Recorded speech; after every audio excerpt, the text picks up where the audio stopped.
Olá pessoal, no nosso encontro de hoje nós vamos falar sobre os recursos. Então agora nós vamos entrar na matéria de recursos, pessoal. Olha só, para que serve um recurso? Qual é a função de um recurso dentro de um processo, pessoal? Você muitas vezes pode não gostar da decisão que foi dada, né? Você pode não concordar com aquela decisão. E o jeito de você manifestar o seu inconformismo, seja qual for o problema que essa decisão tenha, é através de um recurso. Porque o juiz ele não vai ficar voltando atrás nos seus posicionamentos. Então, se você não concorda com aquilo, o que você tem que fazer é ir lá e protocolar um recurso dessa decisão judicial. Então, a primeira coisa que a gente já verifica é que para ter um recurso, eu necessariamente tenho que ter uma decisão judicial para recorrer dela. Beleza? Então esse recurso, pessoal, ele serve para impugnar essa decisão do qual eu não concordei. É a forma de manifestar o meu inconformismo, pessoal, tá? E o que eu quero com esse recurso? Eu quero que essa decisão passe por um novo crivo do Poder Judiciário, que essa matéria seja apreciada novamente e que essa decisão, que eu estou atacando ela através desse recurso, que ela seja ou reformada, ou invalidada, ou que seja feito um esclarecimento sobre essa decisão, tá? Então o que eu quero é muito prático, assim, muito dirigido o meu pedido em relação ao meu recurso. Então eu tenho determinados recursos que eu tenho determinados pedidos para serem feitos. Esse meu inconformismo, ele pode ser em relação ao próprio desfecho da ação. Então o desfecho da ação não me agradou, porque eu acho que eu tenho um direito, ou eu acho que o valor não é aquele, e aí eu vou atacar essa decisão, ou pode ser até mesmo em decorrência de um erro. Então não é muito incomum que você veja, por exemplo, uma decisão em que o fundamento não está correto, ele cita um fundamento aqui, depois cita outro fundamento aqui. O Poder Judiciário acontece também, às vezes, um erro que foi cometido dentro de uma decisão judicial.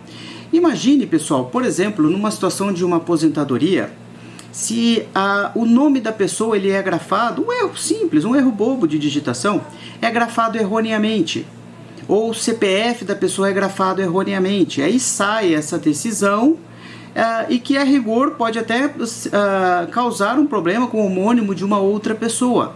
Então você tem que consertá-la, não pode ter erros, tá? São várias circunstâncias aí que um erro de grafia do nome já compromete aí todo o procedimento, às vezes tudo aquilo que foi feito até aquele momento, pessoal. E por onde nós vamos começar a matéria? Primeiro a gente explicou o que é o recurso. Professor, mas eu tenho ouvido que existem muitos recursos, que sobra recurso, que isso tem causado lentidão no Poder Judiciário. A gente vai ver que não é exatamente por conta da quantidade de recursos, pessoal.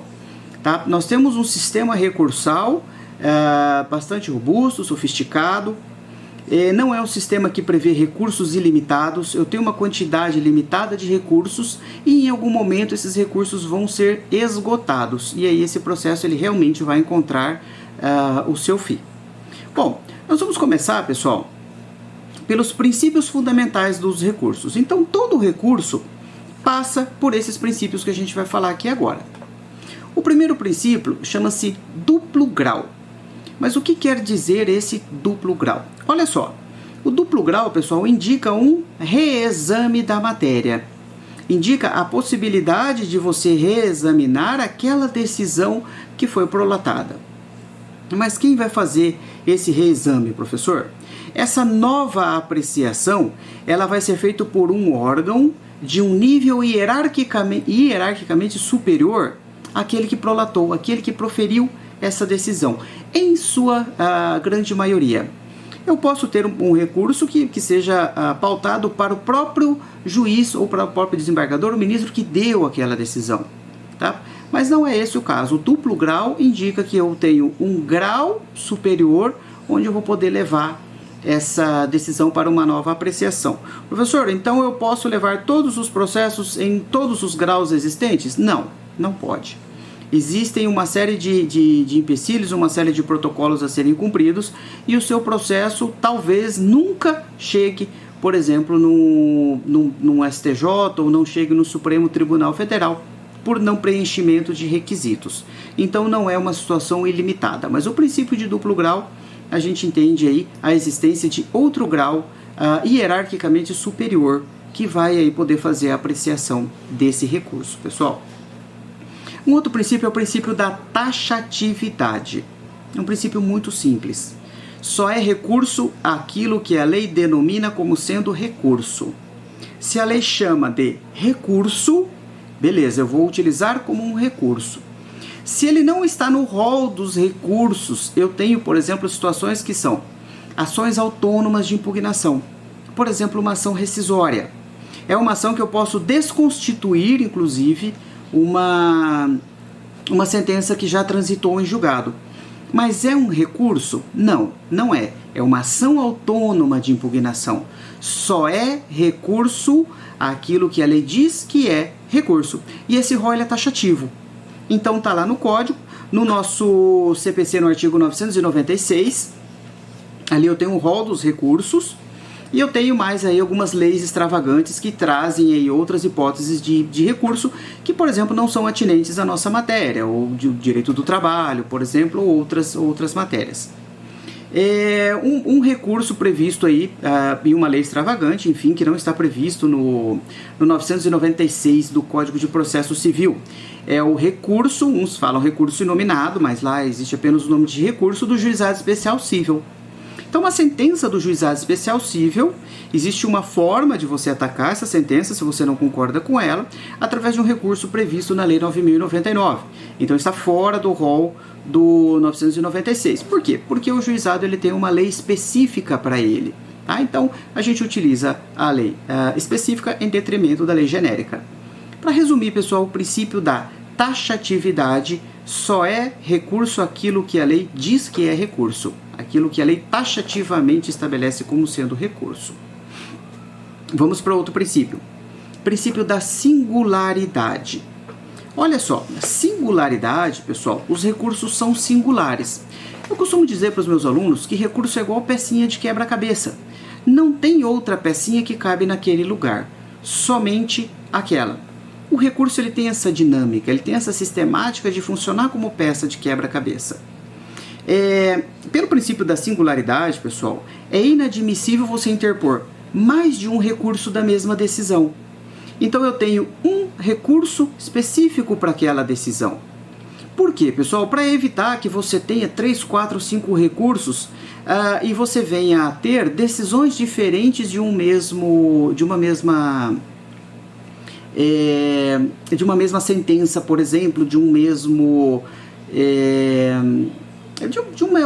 pronunciamento judicial. Então, para evitar esse tipo de situação, princípio da singularidade. Eu tenho um recurso para cada situação específica, galera. É claro que eu tenho exceções à regra, tá? Por exemplo, de uma sentença caberiam, tá? Cabe tanto a apelação quanto embargos de declaração. São prazos diferentes, recursos diferentes e sistemáticas diferentes, mas os dois cabem de uma mesma decisão. Eu posso fazer os embargos de declaração, se realmente não for o caso, se eles não for julgado improcedente, ou mesmo assim, se o que consertar o embargo de declaração ainda não for suficiente, eu posso no futuro interpor uma apelação, tá? Mas é uma exceção à regra. Uma segunda exceção à regra é quando eu tenho uma decisão de segunda instância que ela traz ela tem dois tipos de assuntos. Ele trata de assunto constitucional e ele trata, por exemplo, de um assunto de lei infraconstitucional. Ele trata de um assunto ali, uma infração, por exemplo, a um Código Civil, a não observância de um artigo, por exemplo, do Código Civil. Nessa situação, eu tenho que interpor dois recursos diferentes. Um para o STJ e um para o Supremo Tribunal Federal. Eu tenho que interpor o recurso especial e o recurso extraordinário. Por quê, pessoal? Porque o recurso extraordinário, ele é de competência exclusiva do Supremo Tribunal Federal. Ele vai julgar o quê? Matéria constitucional. E a outra matéria, a ofensa, por exemplo, a uma lei é uma lei ordinária, ela vai ser julgada pelo STJ. Então, nessa circunstância, como eu tenho uma divisão entre os tribunais, eu tenho que interpor os dois recursos. Eu interponho o especial e o extraordinário juntos, cumpro aí todos os prazos e todos os requisitos de ambos. Os dois recursos vão para o STJ. Sendo julgado o do STJ e passando, foi dado provimento, aí o próprio STJ remete para o Supremo Tribunal Federal o recurso extraordinário para que lá ele seja julgado. Então isso são exceções à regra do princípio da singularidade. Mas a regra geral é um recurso para cada decisão. E eu tenho um outro princípio para a gente trabalhar, que é o princípio da fungibilidade. Aí vocês vão lembrar lá da aula de direito civil o que são bens fungíveis e infungíveis. Fungível é aquele que eu consigo de alguma forma substituir, o infungível eu não consigo. Ora, no recurso, pessoal, o princípio da fungibilidade é a ideia de você conhecer de um recurso impróprio que foi protocolado no lugar de um recurso próprio. Eu tenho um recurso específico, mas eu acabei protocolando um outro tipo de recurso no lugar desse.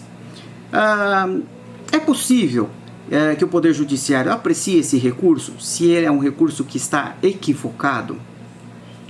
Pessoal, para que isso aconteça, é necessário aquilo que a gente chama de existência de dúvida objetiva. Eu preciso ter uma dúvida tal do cabimento de um recurso no lugar do outro recurso. Essa dúvida, pessoal, ela tem que ser tanto apontada pela doutrina quanto pela jurisprudência. Aí seria possível a adoção de um recurso no lugar de outro recurso. Mas são hipóteses cada vez mais remotas, tá? Porque o nosso CPC de 2015 aí, ele realmente fechou bem, aí, amarrou bem a ideia de recursos, galera. Por enquanto, beleza?